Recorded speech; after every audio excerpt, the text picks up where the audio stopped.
പരാതികളേറിയപ്പോൾ റോഡുകളിലെ കുഴിയടക്കൽ തകൃതിയായി നടത്തുകയാണ് പൊതുമരാമത്ത് വകുപ്പ്. പാവം പൊതുജനമാണ് ഈ ചെപ്പടി വിദ്യ കൊണ്ട് ദുരിതത്തിലാകുന്നത്. കുഴിയടച്ച പല റോഡുകളുടെയും സ്ഥിതി മുമ്പത്തേതിനേക്കാൾ പരിതാപകരമാണ്. അത്തരമൊരു ദുരിതപാതയാണ് ആലപ്പുഴ നഗരത്തിലെ church road. Alappuzha KSRTC സ്റ്റാൻഡിനെ ചങ്ങനാശ്ശേരിയിലേക്കുള്ള AC റോഡുമായി ബന്ധിപ്പിക്കുന്ന പാതയാണ് ചർച്ച് റോഡ്. 2 ദിവസം മുമ്പ് വരെ നിറയെ കുഴിയായിരുന്നു ഇവിടെ. പക്ഷേ ഇപ്പോൾ കുഴിയില്ല, എല്ലാം അടച്ചു. ആശ്വസിക്കാൻ വരട്ടെ, കുഴിയടച്ച് റോഡിലൂടെ പോകുന്ന യാത്രക്കാരുടെ അവസ്ഥയൊന്നു കാണൂ. കുഴിയടയ്ക്കാൻ മണ്ണിട്ടതാണ് ദുരിതം ഇരട്ടിയാക്കിയത്. ഇതിലും ഭേദം കുണ്ടും കുഴിയും നിറഞ്ഞ റോഡാണെന്ന് പറയുകയാണ് യാത്രക്കാർ. സർക്കാരിന്റെ ഒരു അടവ് നയം എന്നതിനെ വിശ്വസിക്കാൻ പറ്റത്തുള്ളൂ.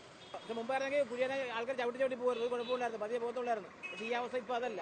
2 വട്ടം ബസ് ഓടി കഴിയുമ്പോൾ ഇത് മൊത്തം പറന്ന് ജനങ്ങളുടെ കണ്ണി മൊത്തം മണ്ണും വീണ്.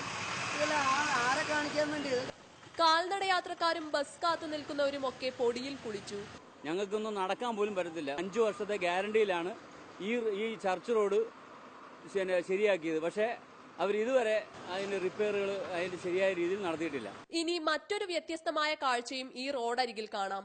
കട അടച്ചിട്ട് കച്ചവടം നടത്തുന്നു ഇവിടുത്തെ വ്യാപാരികൾ.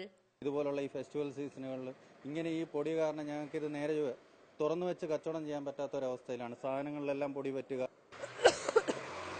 5 മിനിറ്റ് റോഡിൽ ഇങ്ങനെ നിന്നപ്പോൾ തന്നെ തുമ്മലും ചുമയും ഒക്കെ പിടിച്ചു. അങ്ങനെയാണെങ്കിൽ കിലോമീറ്ററുകൾ ഈ റോഡിലൂടെ യാത്ര ചെയ്യുന്നവരുടെ അവസ്ഥയൊന്ന് ആലോചിച്ച് നോക്കൂ. ചർച്ച് റോഡിൽ നിന്ന് ക്യാമറാമാൻ രാജേഷ് തകഴിക്കൊപ്പം VK സോന, ഏഷ്യാനെറ്റ് ന്യൂസ്.